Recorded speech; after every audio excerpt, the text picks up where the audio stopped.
content and it is very exciting. We hope that you're enjoying this event too. It is the first time for the Tokyo Game Show to be held online. This is a new place for all of our gaming fans around the nation to get together and feel excited.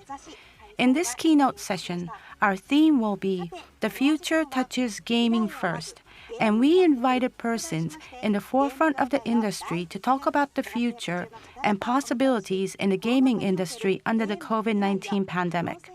Please allow me to introduce myself. I am Yui Kataoka, and I will be the MC for this session. It is very nice to meet you today. Now, please allow me to introduce our moderator, Mr. Katsuhiko Hayashi, Group Representative from Kadokawa Game Linkage Incorporated. Thank you for joining us. Hello, everyone. So, Mr. Hayashi, you were the editor-in-chief for Famitsu magazine for many years. How many years were you in that role? Well, I don't remember the exact details, but they now have a new editor-in-chief from this April, so I think about 7 years. So you were observing the whole gaming industry for a long time. I'm very fortunate. What kind of changes have you seen in the last 10 years? Okay, 10 years. Well, I would like to talk about the market size of gaming in Japan. For over 10 years, the market has been continuously growing. 10 years ago, mobile gaming services like Mobage and Glee created a large movement, and during that time, the market size in Japan was about 8,000 billion yen. And that's a very large number in itself. Nowadays, the market size in Japan is 1.7 trillion to 1.8 trillion yen. It is such a tremendous amount that it is hard for us to grasp an image, but in these past 10 years, the market has continuously grown at over a twofold rate.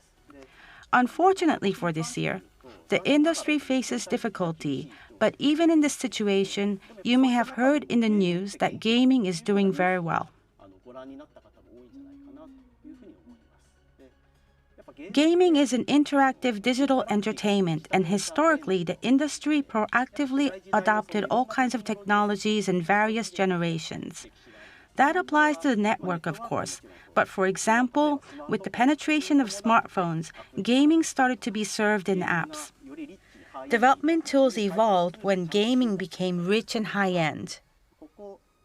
In this past few years, companies adopted cloud, AR, and VR/AR proactively, and through such challenges, the gaming industry was able to grow. Having said that, growth is not possible from that alone. What's most important is the creativity of the development teams and creators that adopt such technologies for gaming. So without creativity, the industry will not grow. And this year, a new generation of gaming hardware such as PlayStation and Xbox Series X will be released. So I would like that to be one of our themes when we talk to our guest speakers today.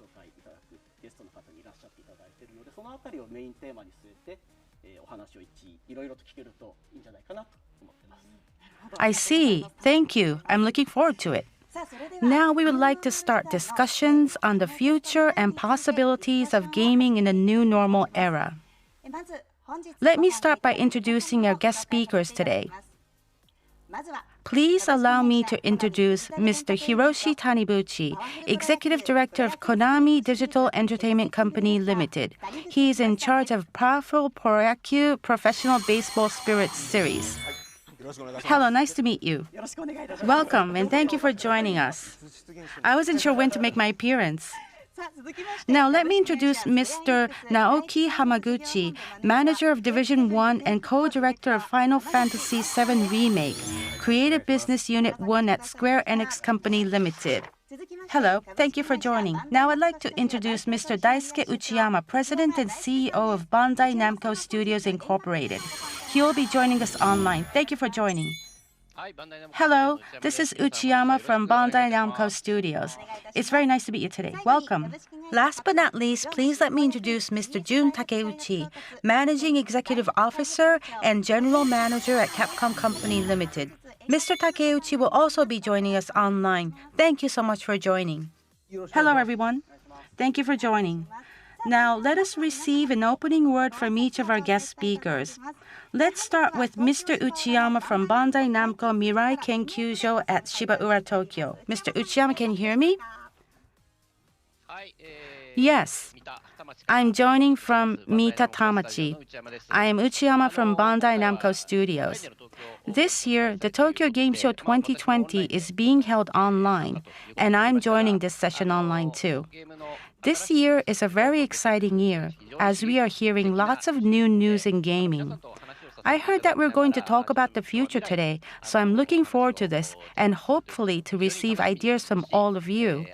So I hope we all have a great time today. Thank you. And now from Osaka, we have Mr. Takeuchi from Capcom. Can you hear me? Yes, I can hear you. Can you give us an opening word?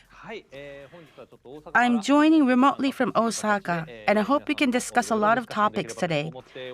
Since I work on development from Osaka, I usually feel a distance between the rest of the companies.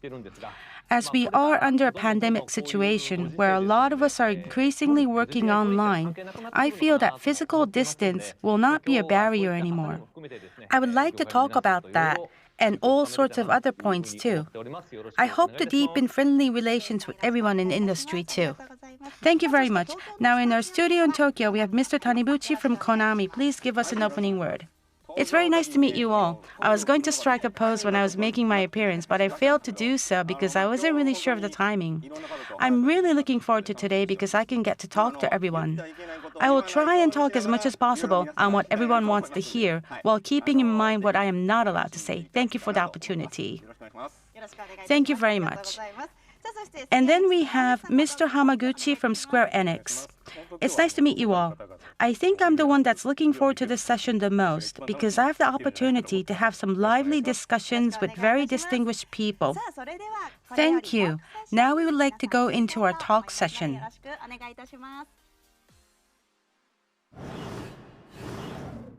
I have asked everyone to take a seat.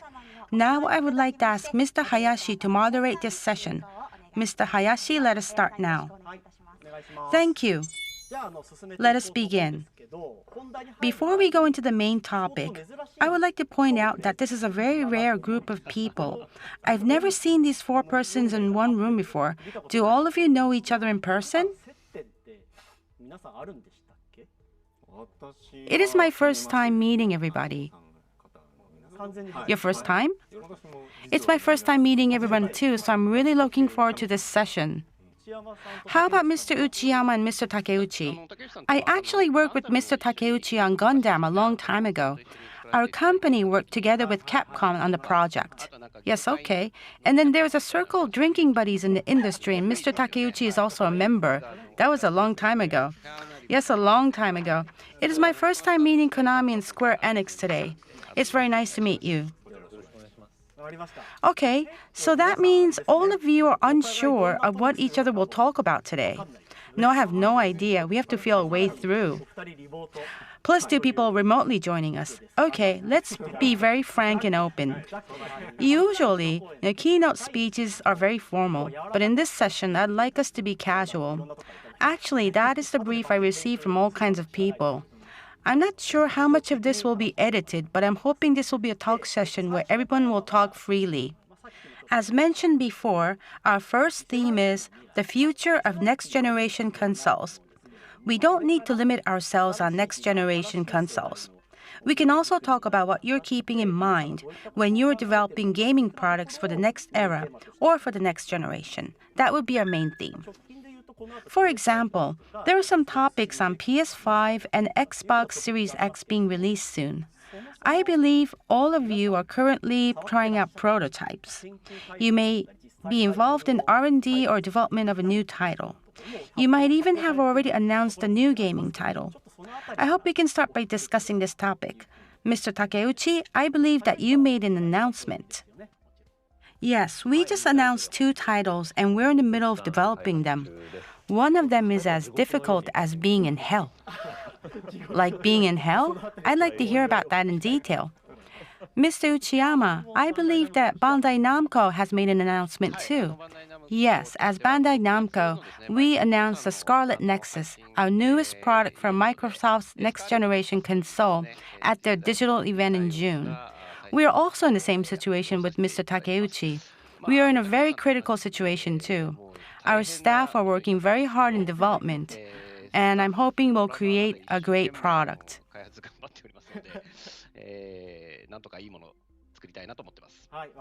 Okay. How about Mr. Hamaguchi? Well, we haven't made any announcements, but our team is also working on titles for next-generation consoles, which means that you are in development. Yes. How about Mr. Taniguchi? Well, Konami has not made any announcements yet, too. I'm sorry I cannot talk about anything here because people at the office will probably get upset. I'm sure you have tried out the prototype. Well, we have been releasing titles in line with the needs, so you can say we are thinking of doing some things. Yes, of course. I understand. So Mr. Takeuchi and Mr. Uchiyama have already announced their titles, so it may be easier for them to talk on this theme. I'm sure that things are moving along smoothly in development as you're moving on to next-generation consoles. Will you be able to talk about what is going on in your companies? At Bandai Namco, our engineers have been getting a lot of results regarding the hardware performance of next-generation consoles. A lot of staff are saying that they're amazed at the power of CPUs and GPUs, as well as high-speed SSDs. Our developers need to figure out how we are going to connect that to customer or user experience, and how we are going to connect that to other functions or entertainment and not just performance. It's like developers are being faced with a challenge. That's how I feel on a personal level.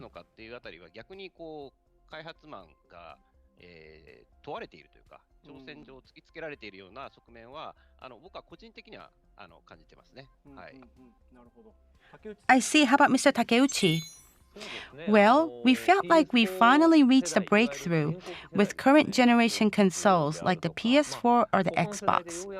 Up till current generation devices, we were only able to see the surface of things in the past. When current generation consoles came out, that enabled us to see the other side of things. Now, a lot of next-generation consoles are coming out one after another. When I tried these new consoles, I felt like there was an exit on the very far end of the other side. If I were to put it in one phrase, as Mr. Uchiyama says, processing is very fast and loading is very fast. It's like, how can we adapt that speed into our games? We are doing our best to figure that out right now. I see.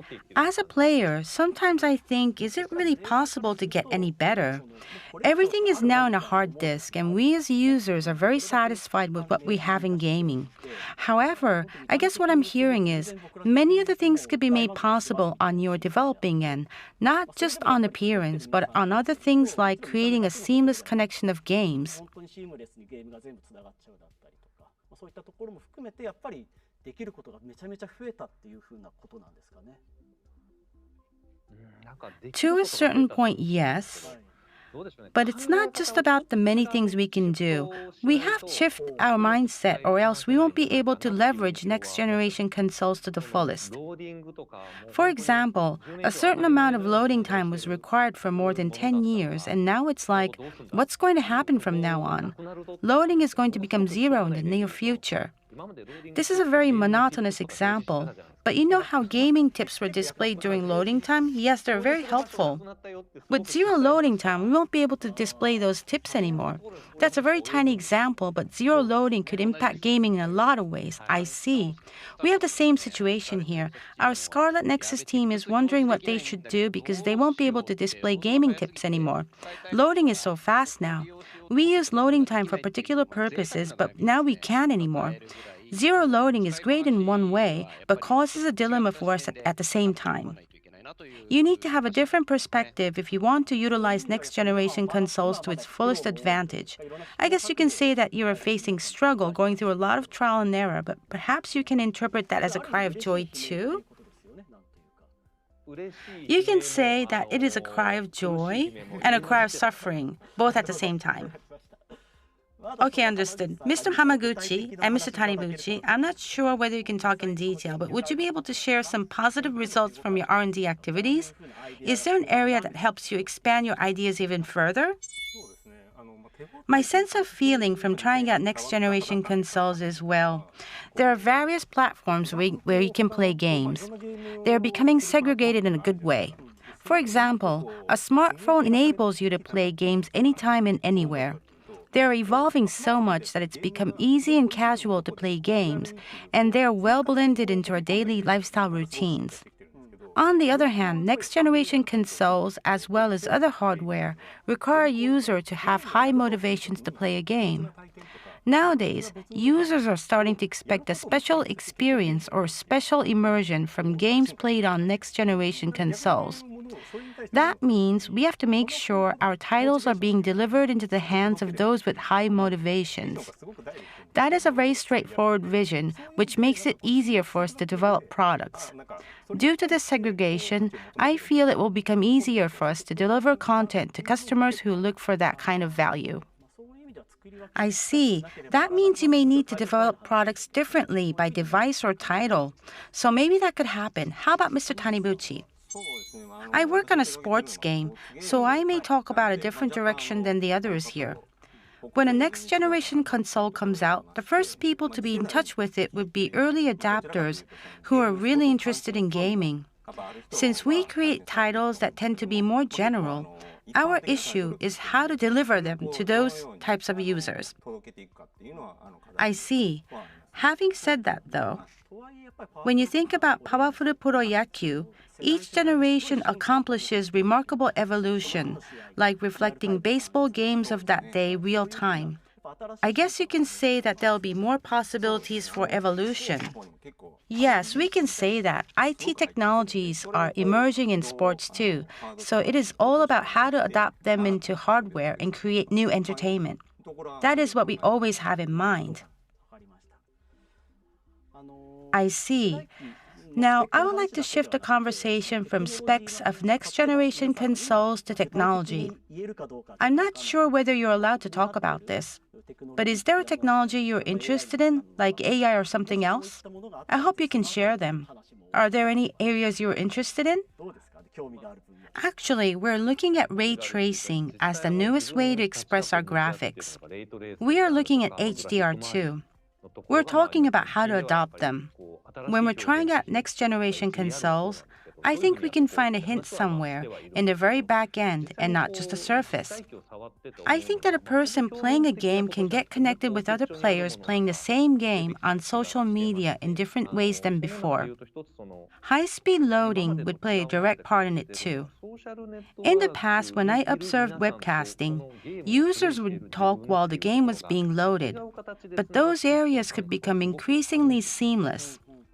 This would require us to propose when users could talk to each other, meaning that the developers need to approach users in a way that we never did. When you look at it from a different perspective, I think that could be an opportunity for us.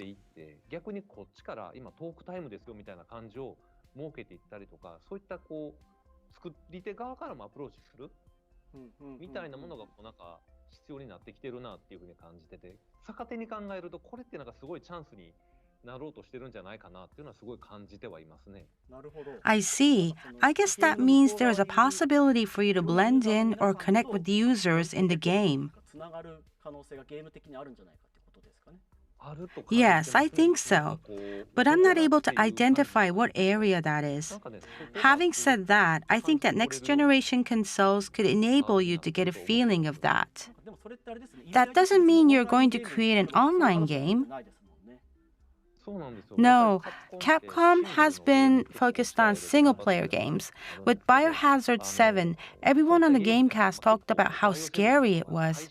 Even if it is a single-player game, the player can become a gamecaster.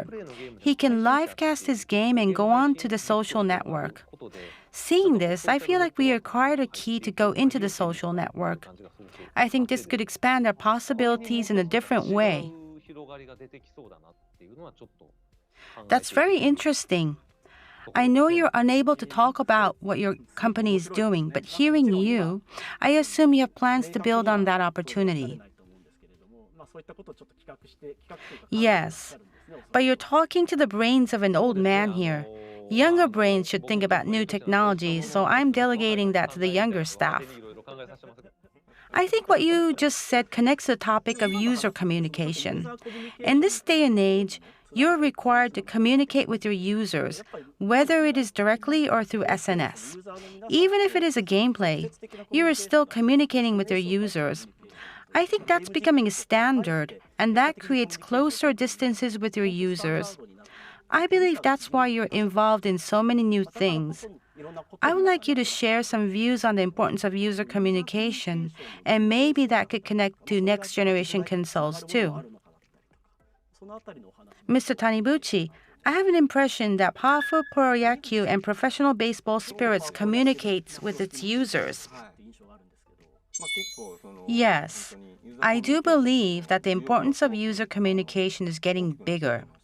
Like, for example, Stadia, which is not launched in Japan yet, enables you to suddenly take part in gaming when you are watching YouTube. We have a function called Super Bomberman R Online too.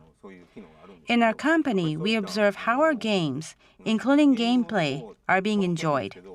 Nowadays, the trend is on how users, not just the player, are enjoying them.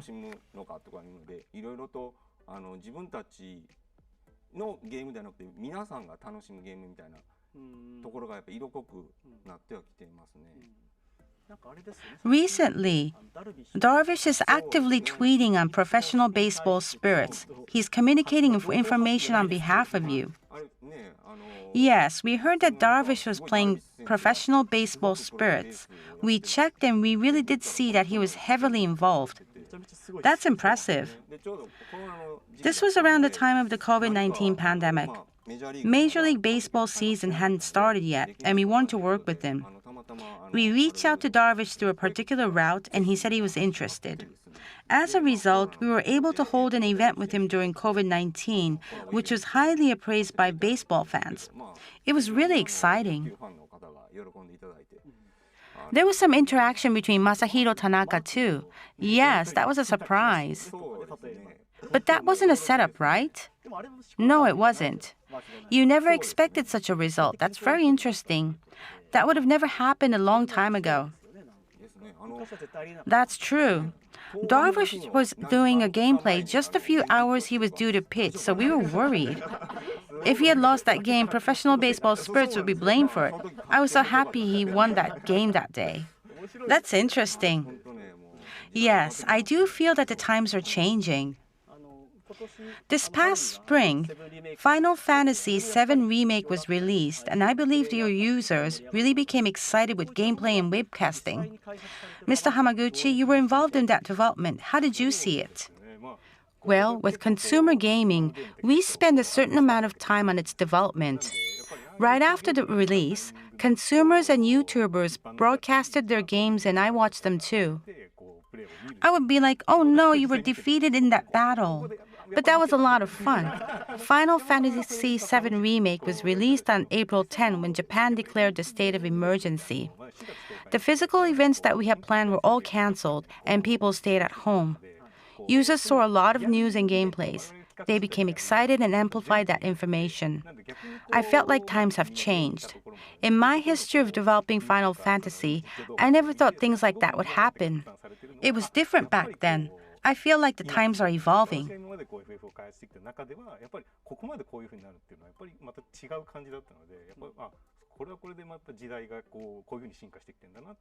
Did you anticipate gameplay when you were developing a game? If so, did you think about setting up some features in advance? I didn't have SNS on my mind, but I had a feeling that a particular part of the game would have traction for our users. As it is a remake title, we knew which monsters users would remember, so we knew how to direct those monsters and create drama. When we released the title, I searched online with those keywords and discovered that our assumption on what would create traction was correct. I was so happy that I couldn't help smiling while I was watching those search results. So you did some ego searching?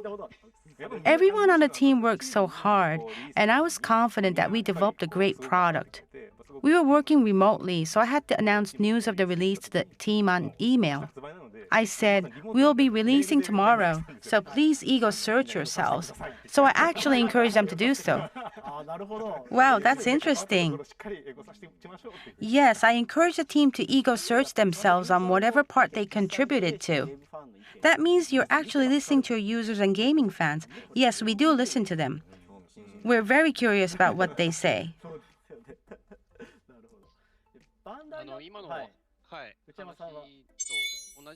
We can say the same for ourselves too. We develop all kinds of titles from Tekken, which is a fighting game, to Idolmaster, a game where you produce an idol. I really agree with everyone. The question is, how broad is the definition of a game? We've been thinking about this, and we are starting to redefine it. We had to stay at home, so we didn't conduct esports Tekken tournaments and Idolmaster live events. I'm aware that tournaments and live events, watching gameplay, and being connected on SNS are all gaming experiences in a broad sense. As a gaming company, we really focus ourselves on providing features, specs, and ideas to users when they're connected in places other than the actual game playing experience. As a development studio, we have to think about that. We also pay lots of attention on technologies such as cloud gaming service because they could accelerate communication. We are also experimenting on Stadia and other services that could become a breakthrough soon.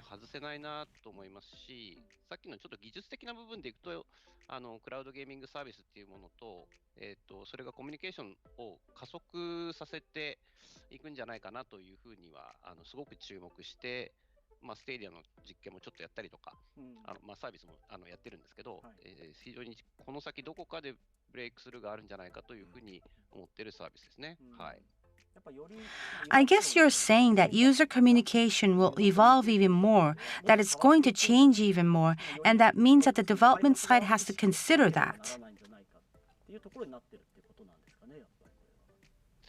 Yes, we need to generate output based on the assumption that the gaming experience is also about how the customer behaves and gets connected.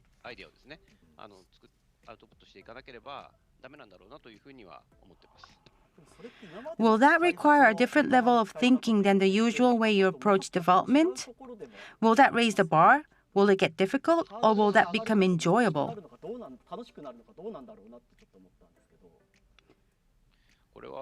I'm sure all companies are facing the same situation, so actually I would like to ask the other guests on how they generate ideas and what kind of angles they are considering. Listening to you, I get the idea that things will be different, but then again, there'll be things that will remain the same. When we were developing Biohazard 7, we said, if your wife was really mad at you and she came after you with a knife, that would create buzz. We approach the game from those kinds of angles. So you would talk about those things and incorporate them in the development? Yes, we had a lot of discussions on what would create buzz. Although things are different now, I still think that the root of how we work on content experiences today are just an extension of all the experiences we accumulated in the past. I guess some things don't change when it comes to making your users happy with your gaming products. Yes, that's true. But of course, some ideas create buzz, and some do not, and that's a big difference. I agree, but then again, you can't ignore creating buzz. When you implement a new product, you have to make your users happy and you have to drive them to amplify it. I guess you have to think of the two as being inseparable. That's how we think about our products. We are quite straightforward in that sense. I would like to end the theme of the future of next-generation consoles here. As I listened to you, particularly Mr. Takeuchi, you said that as much as the goal is very far away, development gets deeper. Will it be safe to say that you will make things even more exciting for gaming fans like me in terms of newer generation consoles and new services?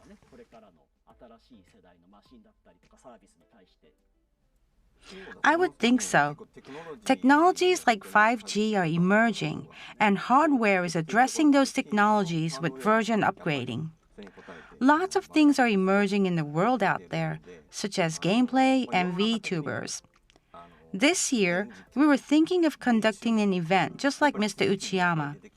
We were going to hold an esports tournament and get people together to play baseball, but we couldn't because of COVID-19. We had to shift our mindset 180 degrees and hold them online. From then on, we were able to see a lot of things we thought we would never see. We realized that we didn't even try to do these things in the past. Right now, we are figuring out what exactly we should implement in the future.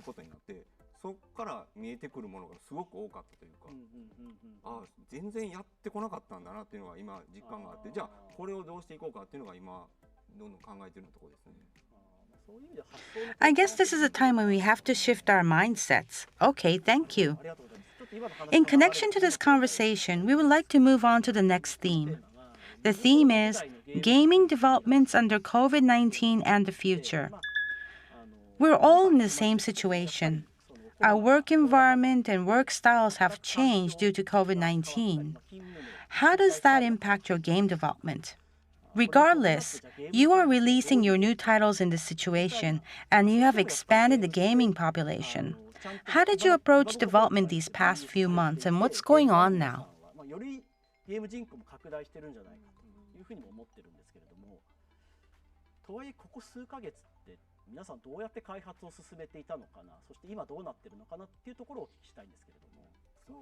Square Enix started to work remotely when Tokyo declared the state of emergency. We have a lot of employees, and they all started working from home. In the beginning, our infrastructure was not ready for all employees accessing the same server. Things were hectic. I think it took about a month for everything to settle down. In addition to the infrastructure, the development team had an issue with remote workflow. Things were hectic, and it took us about a month to get used to it. Nowadays, our remote development is as high as the standard of the developments we used to build at the office. Now we are starting to notice those results. How do you balance employees working remotely and physically in the office? Basically, our main option would be to work from home, but depending on the development status or their characteristics, we are controlling a hybrid of people at home and at the office. We're trying to maintain a good balance. Some teams work completely at home. In my team, the core staff comes to the office twice a week and communicate face-to-face to align on our images we have for the development. We are maintaining the balance, but in the future, the main option would be to work from home. That's the way our company is handling the situation.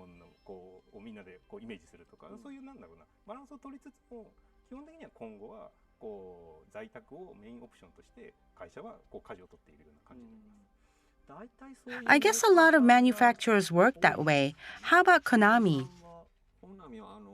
Konami went through something similar. When the state of emergency was declared, things became hectic as we all worked at home. Nowadays, we have a mix of people working from home and at the office. Well, we couldn't just shut down or delay our mobile operations. We really didn't know what to do. When we knew that no one could be at the office anymore, it got even more hectic. We were like, are we sure everything is okay with this event?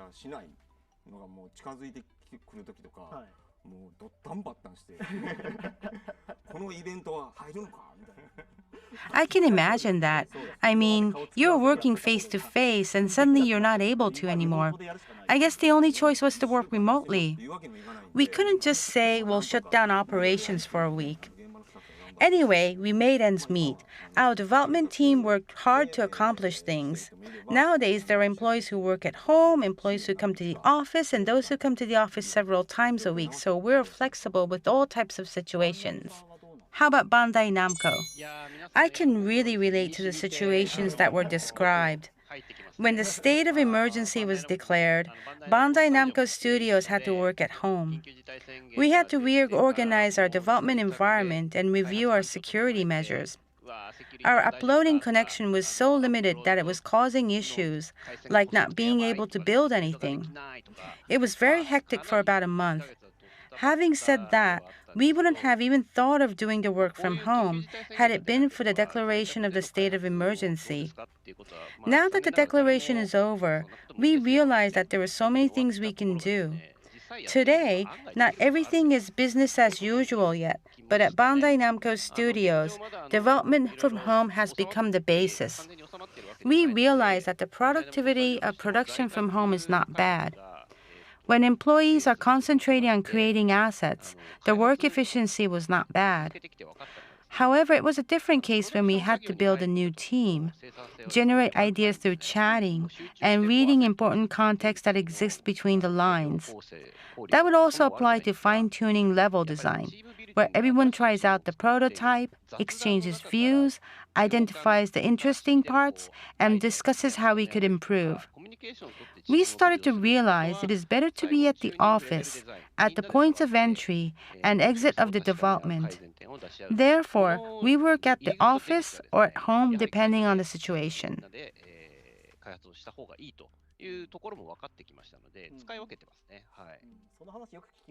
I hear stories like that. For example, it would be hard to work remotely on brainstorming sessions and whatever process that requires you to physically see reactions or results. Yes, we can operate, but it is hard to create. We agreed to talk in person at the company if it is about an important creative element, so we work at the office or at home depending on the situation. How about Capcom? I get the impression that there are a lot of craftsperson type people at your company. Yes, you're absolutely right. My story is just going to become a carbon copy of what everyone else said, but things were very hectic when the state of emergency was declared.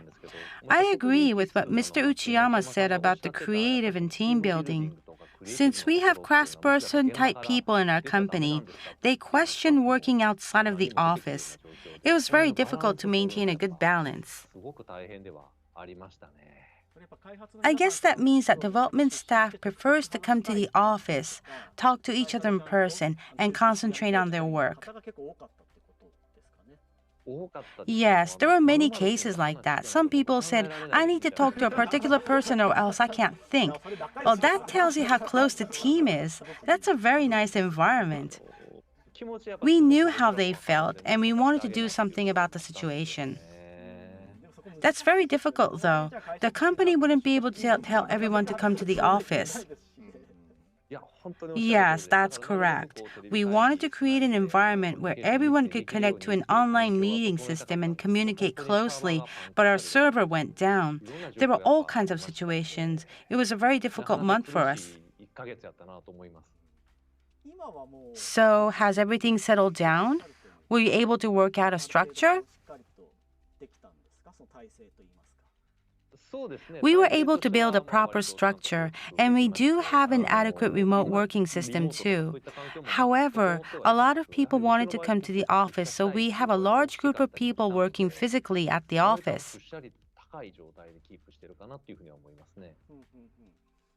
I guess that's the difference between Tokyo and Osaka or between other areas.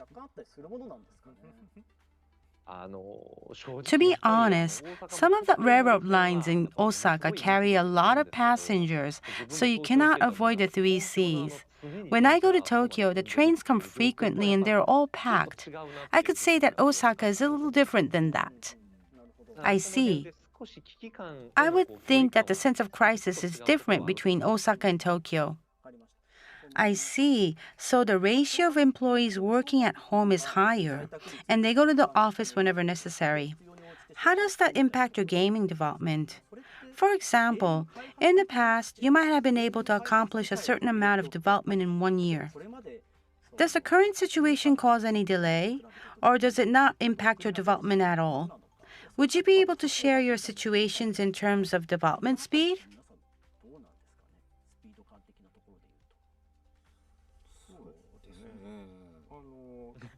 Actually, we aren't so worried about speed. However, we think that gaming is comprehensive entertainment, and there are some issues that we cannot control on our own. That would apply to the voice actors or screen capture of the MC. Even if we put in a lot of effort to avoid the 3Cs, there are some areas that we just can't control. We were in confusion a while back, but nowadays things have settled down. However, if things become confused again, that could become a risk. I know that every company still faces risk regardless of whether they leverage remote working. This was mentioned before, but chatting with each other is important because you can generate ideas and communicate with each other. That is the part we lost in remote working. Gradually, as the situation becomes clearer, it'll become trying times for us as to how to cover up for that loss and generate ideas. We've all come full circle. We brought up development to a good standard, so the key is how to work flexibly in the future. I hope that remote working could help us raise efficiency.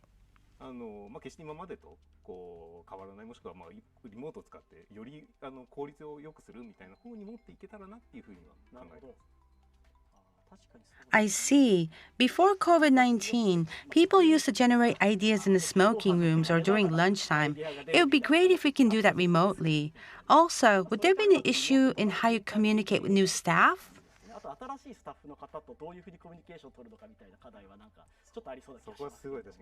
Yes. Yes. Employees in their first and second years are still building relationships in the company, so it's difficult for them. I assume lots of people will be developing games remotely in the future, so I wonder if there will be any solutions there. I think the current working style just started now, and this doesn't just apply to the gaming industry. Overall, this is a topic on figuring out how we live and work in the new normal age. Yes, we're under COVID-19, but maybe the coronavirus may not disappear going into the future. Regardless of COVID-19, everyone in Japan, the creators, the whole world have started to own new styles throughout these past 6 months. I think that each and every company are searching for the best creative solution in order to adapt ourselves to this new world. We are doing that too. It's not just about living under COVID-19. I think the whole world has changed, and we need to adapt to those changes.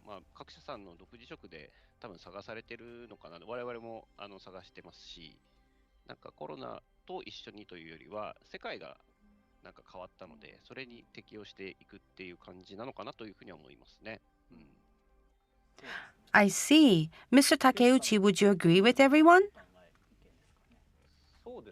Yes, it is without doubt that all gaming companies will change.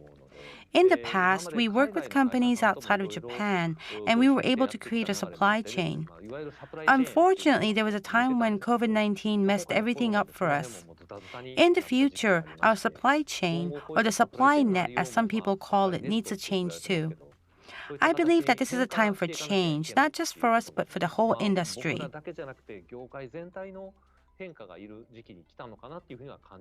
I see. There's nothing better than great games for us gaming fans, so it would be wonderful if that transformation contributes to interesting games.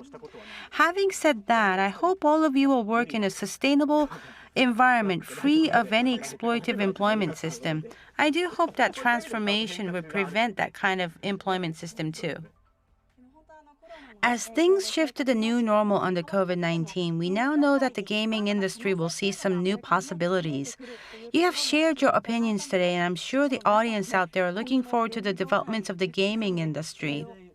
I heard that COVID-19 could impact new game releases in the next 6 months up to a year, but today I feel relieved. I'm looking forward to new generation consoles and the products you will deliver in the time to come. It was great to hear that gaming companies are adapting their development to the new era and are moving forward.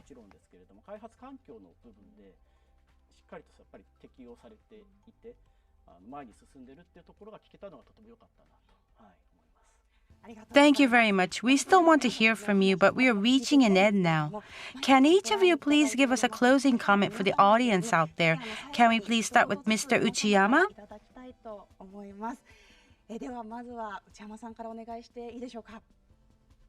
Thank you so much for letting me join this event.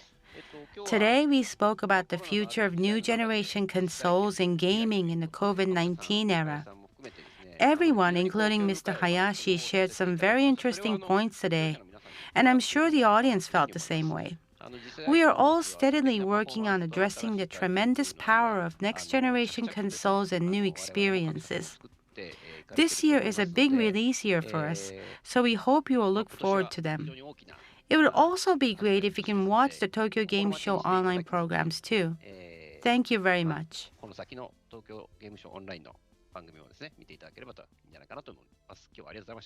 Thank you very much, Mr. Uchiyama. May I ask Mr. Takeuchi for a closing comment? Since I joined remotely from Osaka, it was hard to pick up the atmosphere of the studio.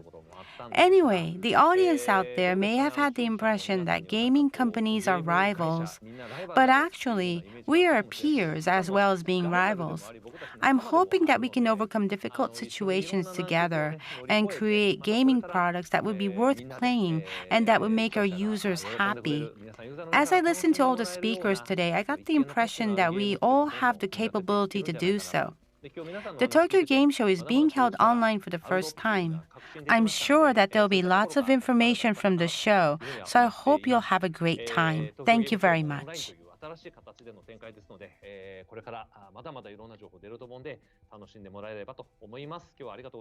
Thank you, Mr. Takeuchi. May I ask Mr. Taniguchi for his closing comment? Thank you for letting me take part in this session. I was able to find a lot of inspiration here. I understand that expectation is building for next-generation consoles. But the gaming industry is facing COVID-19, or rather a new normal, so we have to make changes inevitably. I'm confident that new services will emerge from that, so you can expect a lot from gaming companies.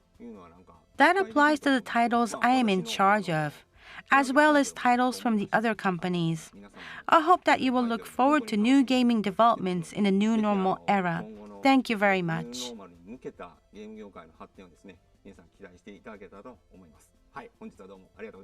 Thank you, Mr. Hamaguchi. Thank you very much. I think that the COVID-19 situation will continue, and we will be hearing some depressing news. But the gaming industry is full of good news. Plus, next-generation consoles will be released. As developers, we never want to give up in this situation. We hope to be a source of vitality to live your lives. I think that entertainment provides us with the vitality to live. We would like to deliver products that drive motivation in your lives, so I hope you can keep looking forward to gaming. Thank you very much. Lastly, Mr. Hayashi? The Tokyo Game Show is held online, which is why we were able to have this opportunity to hear your point of views. I think we covered a lot of interesting topics for gaming fans. Gaming fans look for interesting and fun games, and I'm confident that will happen. Today was very good for me as a gaming fan. I am looking forward to your new titles. Thank you very much.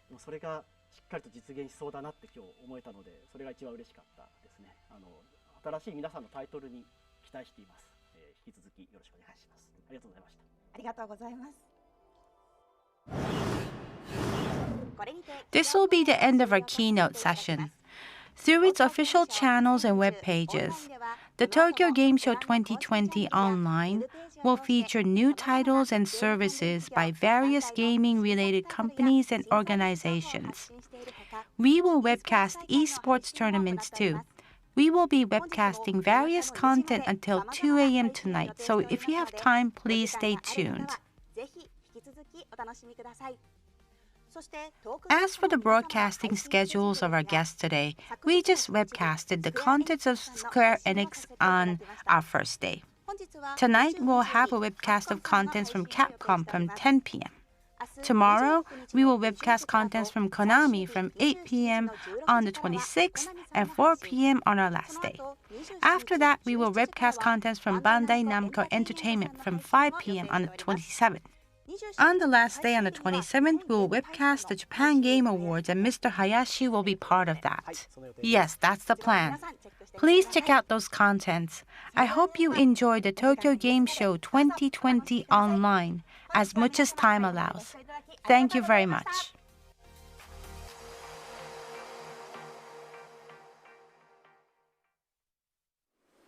はい、基調講演の番組をお送りいたしました。この後は20時よりセガアトラスの番組が始まります。東京ゲームショウ2020オンライン、引き続きお楽しみください。